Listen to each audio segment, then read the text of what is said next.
Weekend മീഡിയയിലേക്ക് ഏവർക്കും സ്വാഗതം. നാളെ എന്തായാലും +1 വിദ്യാർത്ഥികൾ പരീക്ഷാ ഹാളിലേക്ക് പോവുകയാണ്.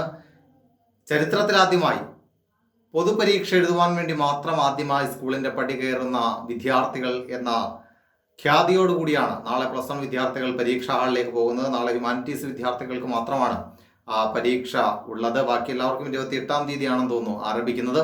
എന്തായാലും തകൃതിയായിട്ടുള്ള പഠനത്തിലാണ് എല്ലാവരും. നാളെ എങ്ങനെയായിരിക്കും പരീക്ഷയുടെ രൂപരേഖ? ഒരു ബെഞ്ചിൽ ഒരാൾ മാത്രമേ ഉണ്ടാകൂ എന്നുള്ള വാർത്തകളുണ്ട്. അതോടൊപ്പം തന്നെ കോവിഡ് മാനദണ്ഡങ്ങൾ കൃത്യമായി തന്നെ പാലിക്കണം.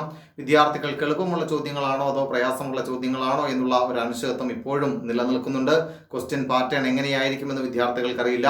ഫ്രണ്ട് പേജ് പോലും പൂരിപ്പിക്കുവാൻ അറിയാതെയാണ് കേരളത്തിലെ +1 വിദ്യാർത്ഥികൾ +1 പരീക്ഷ എഴുതുവാൻ വേണ്ടി പോകുന്നത്. നാളെ നിങ്ങളെ കാത്തിരിക്കുന്നത് ഒരു പുതിയ ക്യാമ്പസ് അല്ലെങ്കിൽ ഒരു പുതിയ വിദ്യാലയമാണ്, വിദ്യാലയ അന്തരീക്ഷമാണ്.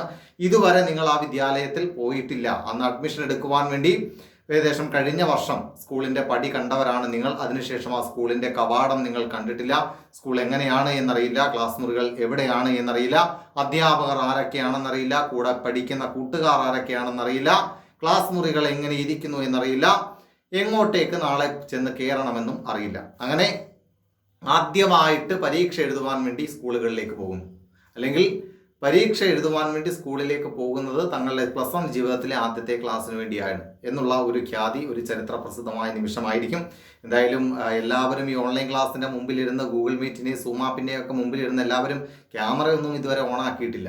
അതോടൊപ്പം തന്നെ മൈക്കും ഓണാക്കിയിട്ടില്ല. അതുകൊണ്ട് കൂട്ടുകാർ ആരൊക്കെയാണ്, എല്ലാവരും ആൺകുട്ടികളെല്ലാം നാളെ ശ്രദ്ധിക്കുവാൻ പോകുന്നത് കൂട്ടിരിക്കുന്ന പെൺകുട്ടികൾ ആരൊക്കെയാണ്, പെൺകുട്ടികൾ ശ്രദ്ധിക്കാൻ പോകുന്നത് ക്ലാസ്സിലെ ആൺകുട്ടികൾ ആരൊക്കെയാണ്, ലൈൻ അടിക്കാൻ ലൈൻ സെറ്റാക്കാൻ പറ്റിയ ആരെങ്കിലുമൊക്കെ ഉണ്ടോ എന്നാണ് നാളെ എല്ലാവരും ആകാംക്ഷയോടെ ഉറ്റുനോക്കുന്നത്. ദൈവത്തെ ഓർത്ത് വിദ്യാർത്ഥികളോട് പറയാനുള്ളത് നാളെ പരീക്ഷ എഴുതാൻ വേണ്ടി പോകുന്ന ദിവസമാണ്, അല്ലാതെ കോഴിത്തരത്തിന് വേണ്ടിയിട്ട് നാളത്തെ ദിവസം മാറ്റിവെക്കരുത്. അതിനൊക്കെ ഇനിയും സമയമുണ്ട്. കാരണം സ്കൂൾ തുറക്കാൻ വേണ്ടി പോവുകയാണ്. നവംബർ 4-ാം തീയതി സ്കൂളുകൾ തുറക്കുമ്പോൾ നവംബർ 1-ാം തീയതി നിങ്ങൾക്ക് സ്കൂളുകൾ തുറക്കുന്നു എന്നറിയുന്നുണ്ട്. എന്തായാലും നിങ്ങളുടെ പരീക്ഷ കഴിഞ്ഞ ഉടനെ തന്നെ നിങ്ങൾ സ്കൂളിൽ ഒരുമിച്ചിരുന്ന് പരീക്ഷ എഴുതേണ്ടവരാണ്. നേരത്തെ 2 വർഷം ലൈൻ അടിക്കാൻ കിട്ടുമായിരുന്നെങ്കിൽ ഇപ്പോൾ 1 വർഷം മാത്രമേ ലൈൻ അടിക്കാൻ കിട്ടുകയുള്ളൂ എന്നുള്ള ഒരു വിഷമം മാത്രമേ ഉള്ളൂ. അതുകൊണ്ട് നിങ്ങൾ സൗഹൃദം പങ്കുവയ്ക്കുവാനൊക്കെ ഇനിയും സമയമുണ്ട്. നാളെ എന്തായാലും പരസ്പരം കാണാനുള്ള ഒരു അവസരമാണ്. മാസ്ക് ഇട്ടുകൊണ്ട് കാണുക പ്രയാസമാണ് എങ്കിൽ പോലും ഏകദേശമൊക്കെ നിങ്ങളുടെ കൂട്ടുകാർ ആരൊക്കെയാണ്, വീട് എവിടെയാണ് എന്നൊക്കെ മനസ്സിലാക്കുവാനും പരിചയപ്പെടാനുള്ള ദിവസമൊക്കെയാണ് നാളെ. ഏതായാലും അധികം സൗഹൃദം പങ്കുവയ്ക്കുവാനൊന്നും സാധ്യമല്ല എന്ന് ആരോഗ്യവകുപ്പിൻ്റെ കർശന നിർദ്ദേശമുണ്ട്. എന്തായാലും നാളെ പരീക്ഷ എഴുതുവാൻ വേണ്ടി പോകുന്ന, അതായത് റെക്കോർഡ് ഇട്ടുകൊണ്ട് ചരിത്രം സൃഷ്ടിച്ചുകൊണ്ടാണ് നിങ്ങൾ ക്യാമ്പസിലേക്ക് പോകുന്നത് അല്ലെങ്കിൽ സ്കൂളുകളിലേക്ക് പോകുന്നത്. കാരണം സ്കൂളിലേക്ക് ആദ്യമായി പോകുന്നത് ഒരു പൊതു പരീക്ഷ എഴുതാൻ.